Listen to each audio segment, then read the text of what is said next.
En este vídeo mostramos tres ejemplos de modelos discretos en los que se hace uso de números generados aleatoriamente. Estos modelos probabilísticos tienen bastante predicamento entre los investigadores de algunas ciencias para modelizar fenómenos con una componente bien aleatoria, bien imposible o muy difícil de modelizar por mecanismos deterministas, ya sea por su complejidad o por la dificultad de su cálculo. Ilustramos este tipo de modelos mediante tres ejemplos. El cálculo aproximado de la integral de una función real mediante el método denominado de Monte Carlo. Un ejemplo de crecimiento fractal mediante agregación limitada por difusión. Y la simulación del posible movimiento de una bandada de pájaros.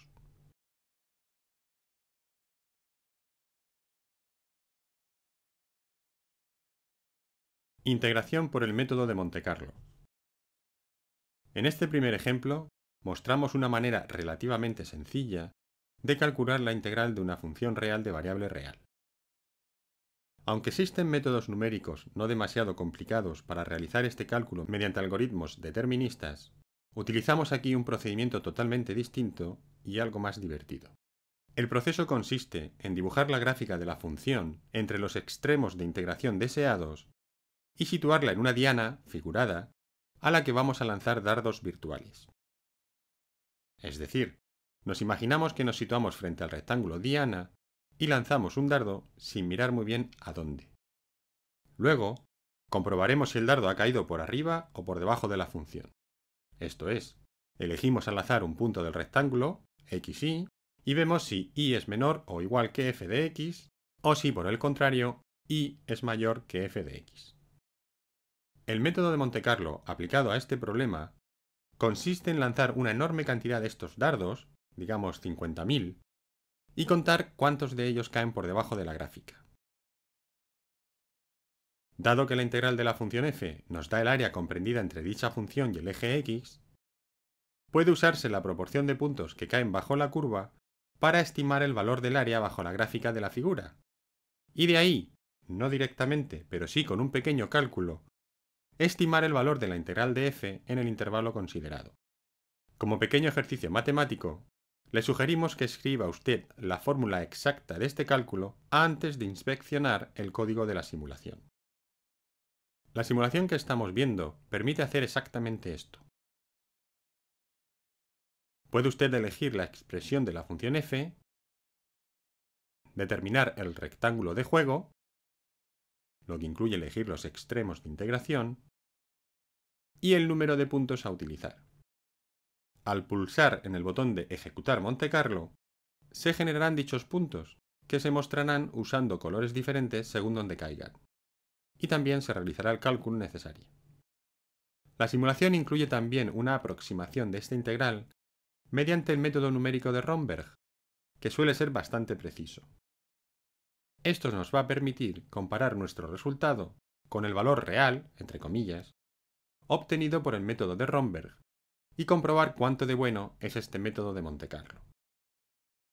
Puede mejorar la precisión del método ajustando los extremos en y del rectángulo, es decir, haciendo más pequeña la diana. El programa puede estimar también estos extremos si selecciona usted esta opción de aquí. También puede mejorarse la precisión del cálculo incrementando el número de puntos, pero debemos hacerle una advertencia, no vaya más allá de 500.000 o tendrá que esperar un buen rato. El método de Monte Carlo se denomina así en honor al Casino de Monte Carlo, situado en el Principado de Mónaco, y al uso del azar que se hace en él. Aunque este método pueda parecerle poco preciso, en comparación con métodos numéricos bien conocidos como el que hemos mencionado de Romberg, lo cierto es que resulta bastante sencillo de implementar. Solo hace falta un generador de números aleatorios y un poco de paciencia. El código de nuestro ejemplo le muestra cómo generar números aleatorios para este problema. La utilidad del método de Monte Carlo se hace realmente patente cuando el problema resulta difícil de resolver por métodos deterministas. Como ejemplo, piense en resolver este mismo problema de integración con métodos numéricos tradicionales para una función real de dos variables, z igual a f de xy, y definida en un rectángulo del plano. Ya le advertimos que la cosa se complica bastante. Sin embargo, la generalización del método de Monte Carlo para problemas multidimensionales es trivial, aunque no lo sea su visualización. Claro que, si lo piensa usted un poco, no es preciso en absoluto dibujar nada para realizar el cálculo del área por este método. Nosotros lo hemos hecho únicamente para ilustrar mejor el proceso. Crecimiento fractal mediante agregación limitada por difusión. Se denomina agregación limitada por difusión a un proceso en el cual un cierto número de partículas se mueven de manera aleatoria debido a un así llamado movimiento browniano, moviéndose hasta que se van fijando unas partículas a las otras para formar agregados de partículas. Este proceso fue propuesto por primera vez por los investigadores en física de la materia condensada, Witten y Sanders, en un artículo científico de 1981, donde lo aplicaban a un proceso de agregación de partículas metálicas. El proceso se puede aplicar, en principio, a cualquier sistema donde la difusión sea el mecanismo primario de transporte, tales como la electrodeposición, problemas de mecánica de fluidos para flujos entre dos placas planas paralelas separadas por una separación infinitesimal, depósitos de minerales y otros. Los agregados formados por este proceso suelen tener forma de conjunto fractal, que son conjuntos de dimensión no entera, con una peculiar definición de la palabra dimensión. En el caso que mostramos aquí, la dimensión del conjunto que observamos se encuentra entre 1 y 2. Podemos explicar esto como sigue. Conforme el agregado crece en tamaño, el número de partículas, que tienen tamaño fijo como vemos, no es proporcional al radio del agregado, como ocurriría si fuera una estructura unidimensional. Pero tampoco es proporcional al cuadrado del radio, como lo sería en una estructura bidimensional. En su lugar, el número de partículas es proporcional al radio elevado a una potencia no entera. Esta potencia sería la denominada dimensión fractal.